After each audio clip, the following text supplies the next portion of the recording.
Vocês lembram desses caras aqui? Porque eles eram um dos grupos mais hypados em 2011 e do nada os caras sumiu da face da terra. Então hoje eu vou contar pra vocês exatamente o que aconteceu, porque essa história é bizarra. Esse daqui é o Red Full e esse daqui é o Sky Blue. E a real é que no fim de tudo os dois se odiavam. Deixa eu dar um pouquinho de contexto pra vocês. Primeiramente, o pai do Red Full é o diretor da Motown Records, uma gravadora bilionária. E o Sky Blue, na verdade, é sobrinho do Red Full. Então assim, os dois meio que já nasceram dentro da indústria. Só que nada é garantia de sucesso. O Red Full sempre tentou de tudo pra viver de arte. Desde, mano, o stand-up comedy a fazer música, entre outras coisas. Só que o bagulho nunca deu muito certo pra ele. Só que um dia, numa festa de Natal da família, ele encontra seu sobrinho, que também faz música, e os dois decidem criar um grupo juntos. É aí que foi fundada a LMFAO.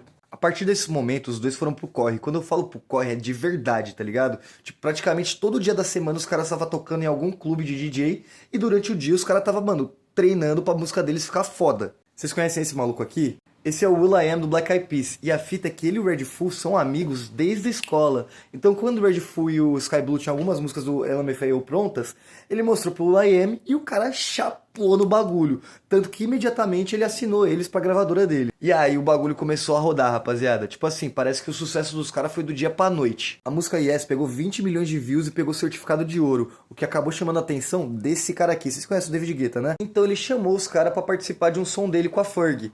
E o som pegou só 250 milhões de views. A fita é que os dois trouxeram uma estética muito única para uma cena que a galera era levada muito a sério.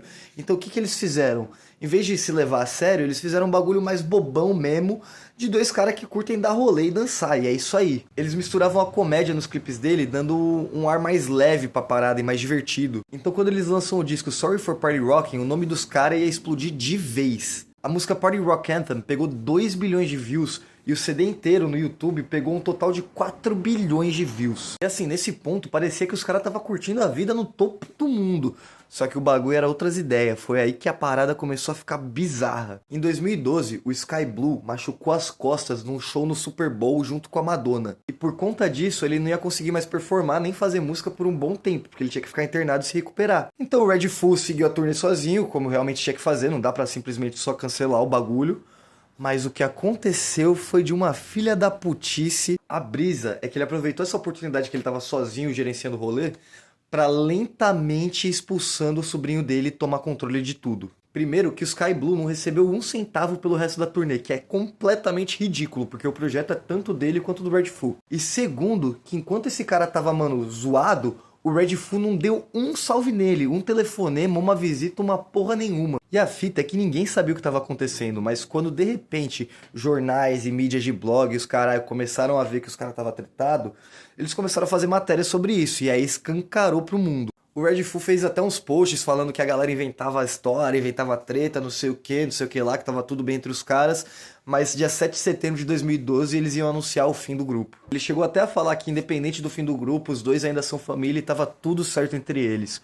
Só que o Sky Blue tinha outras ideias pra constar. Um certo dia o Sky Blue simplesmente postou um textão no Facebook explanando toda a situação. O resumo do que ele falou foi mais ou menos o seguinte: mano, eu tava quieto sobre as paradas por respeito à minha família e a tudo que nós passou, mas a real é que um dia eu acordei animado pra planejar o lançamento do nosso segundo disco, que a gente demorou 2 anos pra terminar, quando eu recebi a ligação de um advogado falando que o Red Full era dono dos direitos da LMFAO, sendo que o nosso acordo sempre foi meio a meio. Você sempre diminui as pessoas e tá sempre alucinando com poder. Diferente de tu, eu não peguei o nome do rolê só pra mim. Desde o nosso último show junto, o bagulho só tem ficado pior.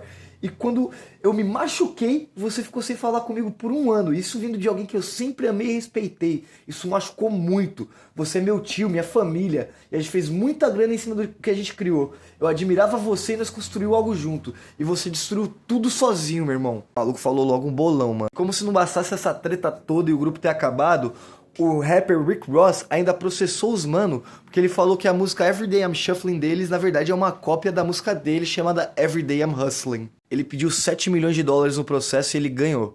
Aí, segundo o Rick, durante a audiência, o Sky Blue simplesmente ficou esculachando o tio dele o rolê inteiro. Depois disso, a vida nunca mais foi a mesma pro Sky. Ele foi de lotar arenas pra milhares de pessoas pra não conseguir vender 20 ingressos dentro de uma boate. O Sky Blue meio que sumiu da cena e parou de fazer música em 2013. E o Red Full parecia que até ele ia conseguir alguma coisa com a sua carreira solo. Ele lançou mais algumas músicas, pegou umas views boas, a música New Thing pegou milhões de views, pegou disco platinos, carai. Mas quando ele lançou o clipe da música Literally I Can't, o bagulho azedou pro mano, porque o clipe basicamente consistia de um grupo de caras pressionando umas guria manova a encher a cara com eles, e as meninas estavam claramente desconfortáveis no clipe e os caras, mano, forçando as minas a dar rolê com eles. Eu não preciso nem dizer que a internet não gostou nem um pouco dessas ideias. Ele tomou porrada atrás de porrada de todos os blogs e mídias, em vez de, mano, pedir desculpa, não.